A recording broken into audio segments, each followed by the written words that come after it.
வணக்கம். மாலை முரசு செய்திகளை விரிவாக பார்ப்பதற்கு முன் தலைப்புச் செய்திகள். நாடு முழுவதும் ஏழை விவசாயிகளுக்கு ஆண்டுதோறும் 6000 ரூபாய் வழங்கும் திட்டம். உத்தரப்பிரதேசத்தில் பிரதமர் மோடி, தமிழகத்தில் முதலமைச்சர் பழனிசாமி தொடங்கி வைத்தனர்.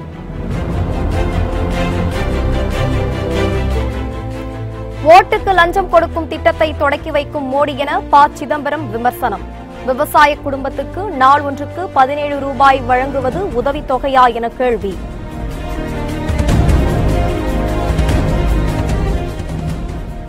ஜெயலலிதா பிறந்த நாளையொட்டி திருவுருவ சிலைக்கு OPS, EPS மாலை அணிவித்து மரியாதை.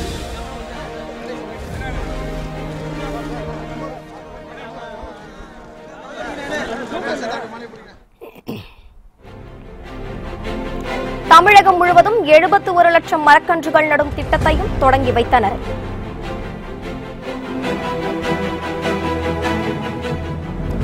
ஜெயலலிதா கனவை நிறைவேற்றும் வகையில் கூட்டணி அமைந்துள்ளதாக தம்பிதுரை பெருமிதம். திமுக, காங்கிரஸ் சந்தர்ப்பவாத கூட்டணியை முறியடிக்க சபதம் எடுத்துள்ளதாகவும் பேட்டி.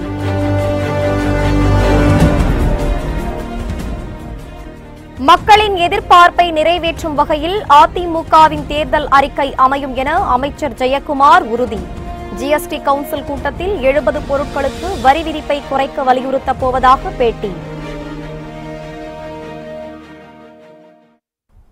பாஜக தலைமையிலான மத்திய அரசு விவசாயிகள் மேம்பாட்டுக்காக செயல்பட்டு வருவது மீண்டும் நிரூபணம் ஆகியுள்ளதாக பிரதமர் மோடி தெரிவித்தார். உத்தரப்பிரதேச மாநிலம் கோரக்பூரில் நடைபெற்ற விழாவில் பிரதமர் மோடி கலந்து கொண்டு சிறு குறு விவசாயிகளுக்கு 6000 ரூபாய் நிதி வழங்கும் திட்டத்தை தொடங்கி வைத்தார். இதனையடுத்து விவசாயிகளுக்கு முதல் தவணையாக அவர்களுடைய வங்கிக் கணக்கில் 2000 ரூபாய் வரவு வைக்கப்படும். இந்த திட்டத்தின் மூலம் 75,000 கோடி ரூபாய் நாட்டில் உள்ள 12 கோடி சிறு குறு விவசாயிகளுக்கு நிதி உதவியாக வழங்கப்படும்.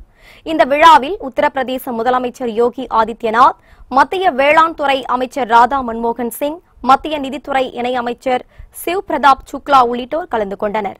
விழாவில் பேசிய பிரதமர் மோடி, விவசாயிகளின் விருப்பத்தை நிறைவேற்றும் இந்த திட்டத்தை தொடங்கிய இந்த நாள் வரலாற்றில் சிறப்புமிக்க நாள் என்று கூறினார்.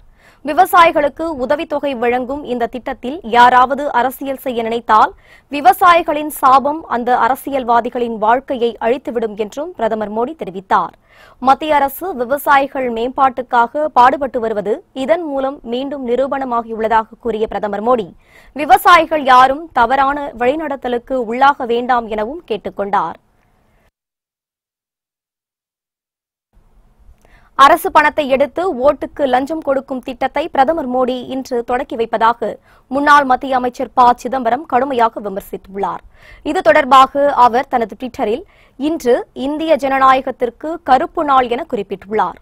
5 பேர் கொண்ட ஒரு விவசாய குடும்பத்திற்கு நாள் ஒன்றுக்கு 17 ரூபாய் வழங்குவது உதவித்தொகையா, பிச்சையா, லஞ்சமா என்று கேள்வி எழுப்பியுள்ள அவர், இது ஓட்டுக்கு லஞ்சம் என்பதை தவிர வேறு என்ன என்றும் பதிவிட்டுள்ளார்.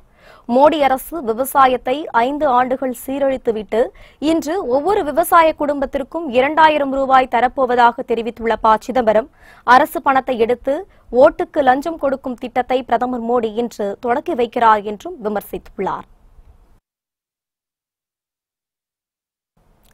தமிழகத்தில் ஏழை விவசாயிகளுக்கு ஆண்டுக்கு 6000 ரூபாய் வழங்கும் மத்திய அரசு திட்டத்தை முதலமைச்சர் எடப்பாடி பழனிசாமி தொடங்கி வைத்தார்.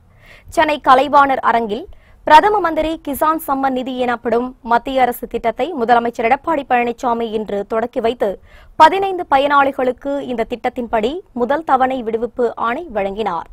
இந்த திட்டத்தின்படி சிறு குறு விவசாயிகளுக்கு ஆண்டுக்கு 6000 ரூபாய் உதவித்தொகையாக வழங்கப்படும். தற்போது முதல் தவணையாக தகுதி உள்ள விவசாயிகளுக்கு தலா 2000 ரூபாய் வழங்கப்படுகிறது. இந்த திட்டத்தின் மூலம் தமிழகத்தில் 20 லட்சத்திற்கும் மேற்பட்ட விவசாய குடும்பங்கள் பயன்பெறுவார்கள் என தெரிவிக்கப்பட்டுள்ளது. இந்த நிகழ்ச்சியில் மத்திய அமைச்சர் பியூஷ் கோயல், துணை முதலமைச்சர் O. பன்னீர்செல்வம், அமைச்சர்கள், MP-க்கள், MLA-க்கள் மற்றும் அரசு உயரதிகாரிகள் பலர் கலந்து கொண்டனர். மறைந்த முதலமைச்சர் ஜெயலலிதாவின் 71வது பிறந்த நாளை முன்னிட்டு அவரது சிலைக்கு முதலமைச்சர் எடப்பாடி பழனிசாமியும் துணை முதலமைச்சர் O. பன்னீர்செல்வமும் மாலை அணிவித்து மரியாதை செலுத்தினர். மறைந்த முதலமைச்சர் ஜெயலலிதாவின் 71வது பிறந்த நாள் இன்று தமிழகம் முழுவதும் சிறப்பாக கொண்டாடப்பட்டு வருகிறது. ஜெயலலிதா பிறந்த நாளை முன்னிட்டு சென்னை ராயப்பேட்டையில் அமைந்துள்ள அதிமுக தலைமையகம் விழாக்கோலம் கொண்டது. இந்நிலையில் அதிமுக தலைமை அலுவலகத்தில் இன்று முதல் முறையாக மோடியின் படம் வைக்கப்பட்டுள்ளது. பிரதமர் மோடியிடம் ஜெயலலிதா கோரிக்கை மனு அளிப்பது போன்ற படம் வைக்கப்பட்டுள்ளது. இதனைத் தொடர்ந்து தலைமை அலுவலகத்தில் உள்ள ஜெயலலிதாவின் திருவுருவ சிலைக்கு அதிமுக ஒருங்கிணைப்பாளர் ஓ பன்னீர்செல்வமும் இணை ஒருங்கிணைப்பாளர் எடப்பாடி பழனிசாமியும் இணைந்து மாலை அணிவித்து மரியாதை செலுத்தினர்.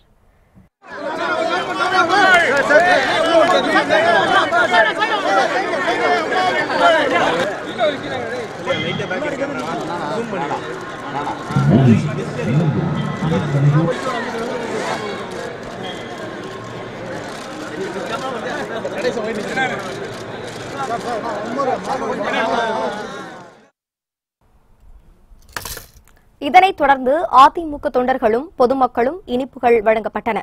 பின்னர் 71 கிலோ எடை கொண்ட பிரம்மாண்ட கேக் வெட்டப்பட்டு ஜெயலலிதாவின் பிறந்தநாள் கொண்டாடப்பட்டது.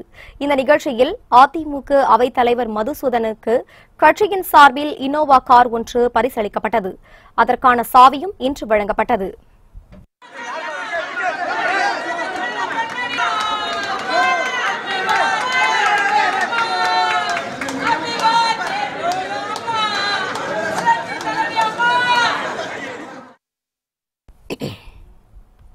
இதனைத் தொடர்ந்து சென்னை காமராஜர் சாலையில் 71 லட்சம் மரக்கன்றுகள் நடும் திட்டம் தொடங்கப்பட்டது.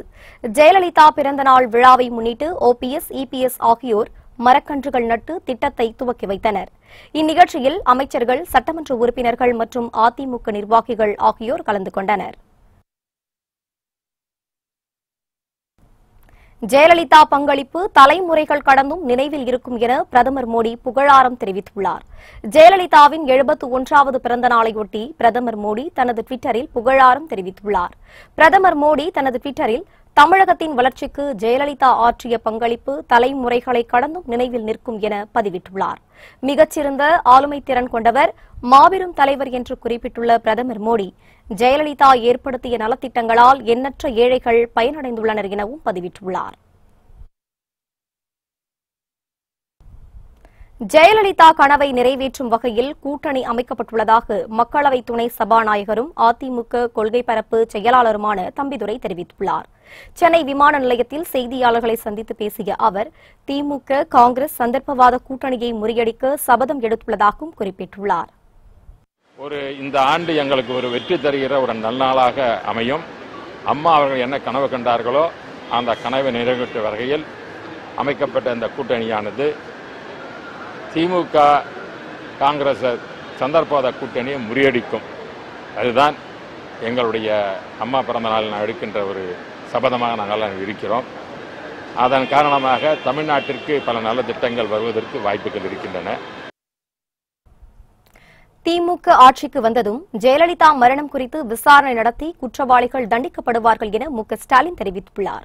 கிருஷ்ணகிரி மாவட்ட ரஜினி மக்கள் மன்றத்தைச் சேர்ந்த 20,000க்கும் மேற்பட்டோர் அந்த கட்சியில் இருந்து விலகி திமுகவில் இணையும் நிகழ்ச்சி நடைபெற்றது. மு.க.ஸ்டாலின் முன்னிலையில் நடைபெற்ற இந்த நிகழ்ச்சியில் மற்ற கட்சித் தொண்டர்கள் திமுகவில் இணைந்தனர். பின்னர் அவர்களிடையே உரையாற்றிய ஸ்டாலின், முன்னாள் முதலமைச்சர் ஜெயலலிதாவின் மரணத்தில் சந்தேகம் உள்ளதாகவும் இதை விசாரித்து வரும் ஆறுமுகசாமி ஆணையம் வெறும் கண்துடைப்புக்காக மட்டுமே ஏற்படுத்தப்பட்டுள்ளதாகவும் கூறினார். திமுக அதிமுக இடையே பல்வேறு கருத்து வேறுபாடுகள் இருந்தாலும் திமுக ஆட்சிக்கு வந்ததும் ஜெயலலிதா மரணத்தில் உள்ள மர்மங்கள் கண்டுபிடிக்கப்பட்டு குற்றவாளிகளுக்கு உரிய தண்டனை வழங்கப்படும் என்று மு.க.ஸ்டாலின் உறுதியளித்தார். தமிழ்நாட்டில் ஆட்சிக்கு வந்தவுடனே முதல் வேலை எழுதி வச்சுக்கீங்க, திட்டங்களை செய்யறோம், சாதனைகளை படைக்க போறோம், மக்கள் பிரச்சனைகளை கவனிக்க போறோம், அது ஒரு பக்கம். ஆனா முதல் வேலையாக என்னதான் ஜெயலலிதாவுக்கு நமக்கும் கருத்து மாறுபாடுகள் இருக்கலாம், வேறுபாடுகள் இருக்கலாம், கொள்கை ரீதியில் இருக்கலாம், கட்சி அடிப்படையில் இருக்கலாம், கட்சி ரீதியாக இருக்கலாம். ஆனா முதலமைச்சர் வேறுபாடுகள் இருந்தாலும் அந்த அம்மையார் முதலமைச்சராக இருந்து மறைந்திருக்கிறார். அந்த உண்மை வெளியில் வரணும். அது வெளிவர வேண்டும் என்று சொன்னால் திமுக ஆட்சிக்கு வந்தவுடனே முதல் வேலையாக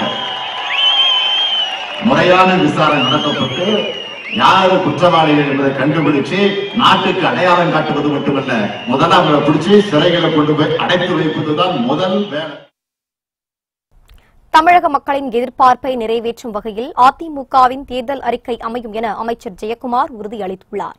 ஜிஎஸ்டி கவுன்சில் கூட்டத்தில் பங்கேற்க டெல்லி செல்லும் முன் சென்னை விமான நிலையத்தில் செய்தியாளர்களை சந்தித்து பேசிய அவர் 70 பொருட்களுக்கு வரி விதிப்பை குறைக்கவும் வரிவிலக்கு பெறவும் வலியுறுத்தவுள்ளதாக குறிப்பிட்டார்.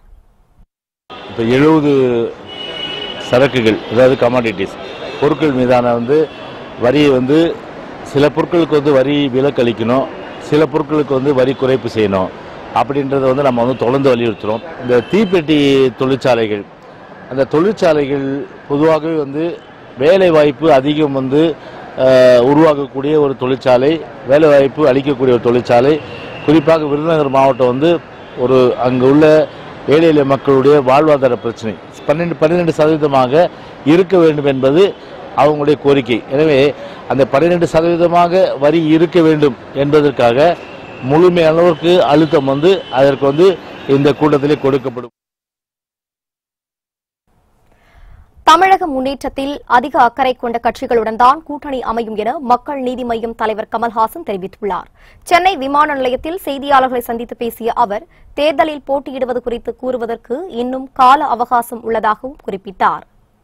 தமிழகத்தின் முன்னேற்றத்தில் நிஜமாகவே நம்பிக்கை உள்ளவர்களும் மட்டுமே எங்களுடன் கூட்டணி அமைக்க முடியும். அது ஒரு முதல் தகுதியாக நாங்கள் பார்க்கிறோம். அவங்க தொடர்பு கொண்டு பேசிய பிறகு எங்கள் உறவு வலுக்கும் என்றோ அல்லது நிச்சயிக்கப்படும் என்றோ தெரிந்தால் கண்டிப்பாக உங்களுக்கு தெரியாமல் போயிடாது. கள்ளக்குறிச்சி அதிமுக எம்பி காமராஜ் சேலம் அருகே சாலை விபத்தில் காயமடைந்தார். ஜெயலலிதாவின் 71வது பிறந்த நாளையொட்டி சேலத்தில் நடைபெற்ற நிகழ்ச்சியில் பங்கேற்பதற்காக கள்ளக்குறிச்சி அதிமுக எம்பி காமராஜ் காரில் சென்று கொண்டிருந்தார். சேலம் அருகே அயோத்தியாபட்டினம் அருகே சென்றபோது திடீரென அவரது காரின் டயர் வெடித்து விபத்துக்குள்ளானது. இந்த விபத்தில் காமராஜ் லேசான காயங்களுடன் உயிர் தப்பினார். அவர் சிகிச்சைக்காக தனியார் மருத்துவமனையில் அனுமதிக்கப்பட்டார். நேற்று திண்டிவனம் அருகே நடைபெற்ற சாலை விபத்தில் விழுப்புரம் அதிமுக எம்பி ராஜேந்திரன் உயிரிழந்தது குறிப்பிடத்தக்கது. நாடாளுமன்ற தேர்தலில் தங்கள் கட்சிக்கு மோதிரம் சின்னம் ஒதுக்க கோரி தேர்தல் ஆணையத்துக்கு விடுதலை சிறுத்தைகள் கட்சி கடிதம் எழுதியுள்ளது. நாடாளுமன்ற தேர்தலில் விடுதலை சிறுத்தைகள் கட்சி திமுக கூட்டணியில் இணைந்து போட்டியிட உள்ளது. அக்கட்சி தங்களுக்கு 2 இடங்களை ஒதுக்குமாறு திமுக தலைமையிடம் கோரிக்கை வைத்துள்ளதாக கூறப்படுகிறது. திமுக கூட்டணியில் தங்களுக்கான இடஒதுக்கீடு குறித்து 2 நாட்களில் தெரியவரும், பின்னர் போட்டியிடும் தொகுதிகள் குறித்து அறிவிக்கப்படும் என அக்கட்சியின் தலைவர் திருமாவளவன் தெரிவித்துள்ளார். இந்நிலையில் நாடாளுமன்ற தேர்தலில் தங்கள் கட்சிக்கு மோதிரம் சின்னம் ஒதுக்க கோரி தேர்தல் ஆணையத்திற்கு விடுதலை சிறுத்தைகள் கட்சி கடிதம் எழுதியுள்ளது. அரசியல் வேறுபாடுகளை மறந்து தீவிரவாதத்துக்கு எதிராக வலுவான நடவடிக்கைகளை மேற்கொள்ள உறுதியேற்க வேண்டும் என பிரதமர் மோடி தெரிவித்துள்ளார். பிரதமர் மோடி 53வது மன் கி பாத் எனப்படும் மனம் திறந்து பேசும் நிகழ்ச்சியில் நாட்டு மக்களிடம் உரையாற்றியபோது புல்வாமா தாக்குதலில் வீரர்களின் உயிர் தியாகத்தால் நாட்டு மக்கள் துயரமும் கோபமும் அடைந்துள்ளதாக தெரிவித்தார். தீவிரவாதிகளுக்கு அவர்களுக்கு புரியும் மொழியிலேயே நமது ராணுவம் பதிலடி கொடுத்து வருவதாக கூறிய பிரதமர் மோடி வீரர்களின் உயிர் தியாகம் தீவிரவாதிகளின் அடிப்படை தளத்தை தகர்த்து எறியும் என்று தெரிவித்தார். துணிச்சலான வீரர்களின் உயிர் தியாகம் நாடு முழுவதும் நம்பிக்கையையும் வலிமையையும் ஏற்படுத்தும் என்று கூறிய அவர் வேறுபாடுகளை மறந்து தீவிரவாதத்திற்கு எதிராக வலுவான நடவடிக்கைகளை உறுதியாக வைக்க வேண்டும் எனவும் வேண்டுகோள் விடுத்தார். இந்தியா கேட் மற்றும் அமர் ஜவான் ஜோதி பகுதிகளில் புதிய தேசிய போர் நினைவிடம் கட்டப்படும் என்று அறிவித்த பிரதமர் மோடி பள்ளிகளில் பொதுத் தேர்வு எழுதும் மாணவர்களுக்கு தனது வாழ்த்துக்களையும் தெரிவித்துக் கொண்டார். கடைசியாக இன்னும் பல ஆண்டுகளுக்கு மன் கி பாத் நிகழ்ச்சியில் பேசுவேன் என்ற நம்பிக்கை இருப்பதாகவும் பிரதமர் மோடி கூறினார். டெல்லியில் மத்திய நிதியமைச்சர் அருண்ஜேட்லி தலைமையில் ஜிஎஸ்டி கவுன்சில் கூட்டம் நடைபெற்று வருகிறது. ஜிஎஸ்டி கவுன்சிலின் 33வது கூட்டம் நிதியமைச்சர் அருண்ஜேட்லி தலைமையில் கடந்த 20ஆம் தேதி டெல்லியில் நடைபெற்றது. வீடியோ கான்பரன்சிங் எனப்படும் நடைபெற்ற கூட்டம் பாதியில் முடித்துக் கொள்ளப்பட்டு வருகிற 24ஆம் தேதி தொடரும் என தெரிவிக்கப்பட்டது. ரியல் எஸ்டேட் மற்றும் லாட்டரி சீட்டுகளுக்கான ஜிஎஸ்டி வரியை குறைப்பது தொடர்பாக நேரடியாக விவாதிக்க வேண்டும் என சில மாநிலங்கள் கேட்டுக் கொண்டதால் கூட்டம் ஒத்திவைக்கப்பட்டது. இந்நிலையில் இன்று டெல்லியில் மத்திய அமைச்சர் அருண்ஜேட்லி தலைமையில் கூட்டம் மீண்டும் தொடங்கியுள்ளது. ரியல் எஸ்டேட் மற்றும் லாட்டரி சீட்டுகளுக்கான வரியை குறைப்பது குறித்து விவாதிக்கப்பட்டு வருகிறது. இந்த கூட்டத்தில் தமிழக அமைச்சர் ஜெயக்குமார் கலந்து கொண்டார். தேமுதிகவில் மக்களவைத் தேர்தலில் போட்டியிடுவோருக்கு விருப்ப மனு விநியோகம் தொடங்கியது. தமிழ்நாடு மற்றும் புதுச்சேரி உள்ளிட்ட 40 நாடாளுமன்ற தொகுதிகளில் தேமுதிக சார்பில் போட்டியிட விரும்புகின்ற அனைத்து நிர்வாகிகளும் தொண்டர்களும் இன்று முதல் விருப்ப மனுக்களை பெற்றுக் கொள்ளலாம் என அக்கட்சியின் தலைவர் விஜயகாந்த் அறிவித்திருந்தார். அதன்படி சென்னை கோயம்பேட்டில் நடைபெற்ற நிகழ்ச்சியில் பிரேமலதா விஜயகாந்த் பங்கேற்று விருப்ப மனு விநியோகத்தை தொடங்கி வைத்தார். இந்நிகழ்ச்சியில் துணை பொதுச் செயலாளர் சுதீஷ் உள்ளிட்ட கட்சி நிர்வாகிகள் கலந்து கொண்டனர். நாடாளுமன்ற பொது தொகுதிக்கான விருப்ப மனு கட்டணமாக 20,000 ரூபாயும் தனி தொகுதிக்கான விருப்ப மனு கட்டணமாக 10,000 ரூபாய் செலுத்தி விருப்ப மனுக்களை பெற்றுக் கொள்ளலாம் என்று அறிவிக்கப்பட்டுள்ளது. பூர்த்தி செய்யப்பட்ட விருப்ப மனுக்களை 6ஆம் தேதி கட்சியின் தலைமை அலுவலகத்தில் ஒப்படைக்க வேண்டும் என்றும் தெரிவிக்கப்பட்டுள்ளது. ஸ்டாலின் விஜயகாந்த் சந்திப்பில் அரசியல் பேசப்பட்டதாக பிரேமலதா விஜயகாந்த் தெரிவித்துள்ளார்.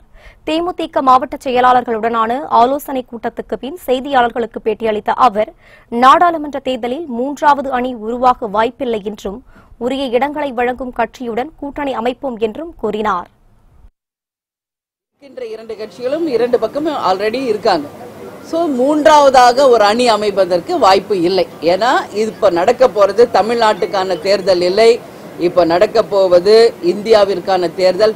எங்களுடைய கெப்பாசிட்டிக்கு தகுந்த உரிய கௌரவமான நிச்சயமாக அந்த இடங்கள் கிடைப்பதை தான் நாங்க நிச்சயமாக முடிவெடுப்போம். அதுல எந்த மாற்று கருத்தும் இல்லை. மதுரையில் நடைபெற்ற வாக்காளர் விழிப்புணர்வு மாரத்தான் போட்டியில் 8000க்கும் மேற்பட்ட கல்லூரி மாணவ மாணவியர் கலந்து கொண்டனர். மதுரையில் உள்ள இளம் வாக்காளர்களுக்கு விழிப்புணர்வு ஏற்படுத்தும் வகையில் இந்த மாரத்தான் போட்டிக்கு ஏற்பாடு செய்யப்பட்டது. இதனை மதுரை மாவட்ட ஆட்சியர் நடராஜன் கொடியசைத்து தொடங்கி வைத்தார். மதுரை மியூசியத்திலிருந்து தொடங்கிய இந்த போட்டியில் கல்லூரி மாணவ மாணவியர், பொதுமக்கள் உள்ளிட்ட 8000க்கும் மேற்பட்டோர் கலந்து கொண்டனர்.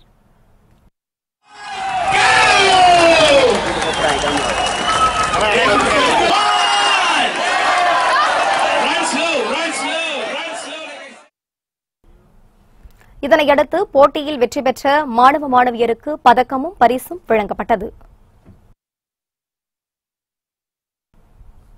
சென்னையில் ஒரே குடும்பத்தைச் சேர்ந்த 3 பேர் தற்கொலை செய்து கொண்ட சம்பவம் அதிர்ச்சி ஏற்படுத்தியுள்ளது. சென்னை வளசரவாக்கத்தைச் சேர்ந்தவர் செந்தாமரை. இவரது மனைவிக்கும் அபிதாவுக்கும் அடிக்கடி தகராறு ஏற்பட்டு வந்ததாக கூறப்படுகிறது. இந்நிலையில் செந்தாமரை வேலைக்கு சென்றிருந்த நேரம் பார்த்து அபிதா தனது மகள் மற்றும் மகனுடன் வீட்டில் தூக்கு போட்டு தற்கொலை செய்து கொண்டார். இச்சம்பவம் குறித்து வழக்கு பதிவு செய்துள்ள போலீசார் 3 பேரின் உடலை மீட்டு பிரேத பரிசோதனைக்காக மருத்துவமனைக்கு அனுப்பி வைத்தனர். மேலும் வீட்டில் அபிதா எழுதிய கடிதமும் மீட்கப்பட்டுள்ளது. தற்கொலை தொடர்பாக செந்தாமரையிடம் போலீசார் விசாரணை நடத்தி வருகின்றனர். தமிழ் பேரரசு என்ற பெயரில் புதிய கட்சி தொடங்கப்பட உள்ளதாக இயக்குநர் கௌதமன் தெரிவித்துள்ளார்.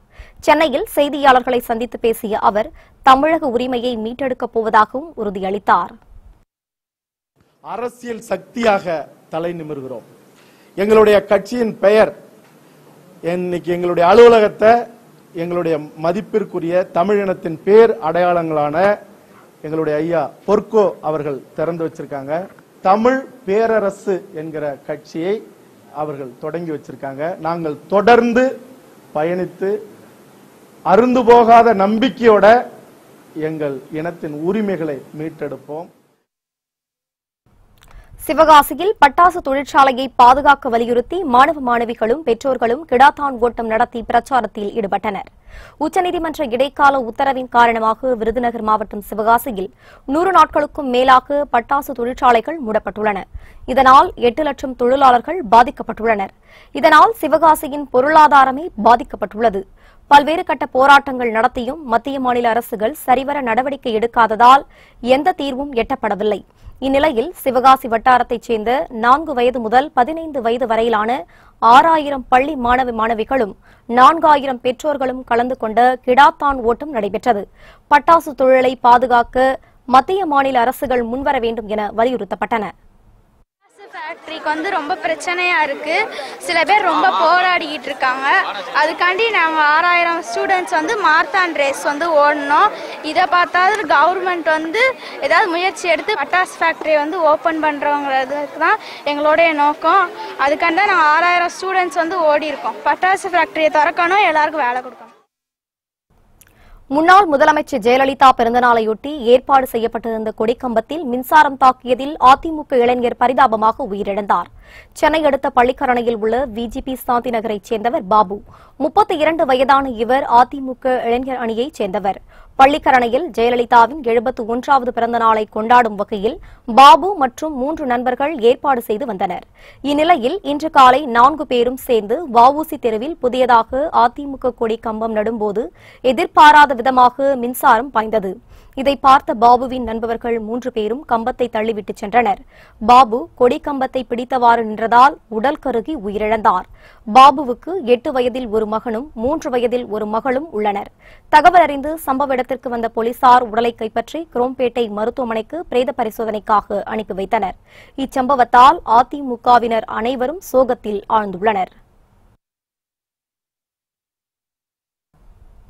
தமிழ்நாட்டில் இன்று 2வது நாளாக வாக்காளர் பட்டியலில் பெயர் சேர்த்தல், நீக்குதல், திருத்தம் மேற்கொள்ளுதல் உள்ளிட்டவற்கான முகாம் நடைபெறுகிறது. தமிழ்நாடு முழுவதும் இறுதி வாக்காளர் பட்டியல் கடந்த ஜனவரி மாதம் வெளியிடப்பட்டது. அதன்படி திருத்தங்களை மேற்கொள்ள, புதிதாக பெயர் சேர்க்க, நீக்கம் செய்ய உள்ளிட்ட பணிகளுக்கான 2 நாள் சிறப்பு முகாம் நேற்று தொடங்கியது. இன்று 2வது நாளாக தமிழ்நாடு முழுவதும் 67,000 வாக்குச்சாவடிகளில் வாக்காளர் சிறப்பு முகாம் நடைபெறுகிறது.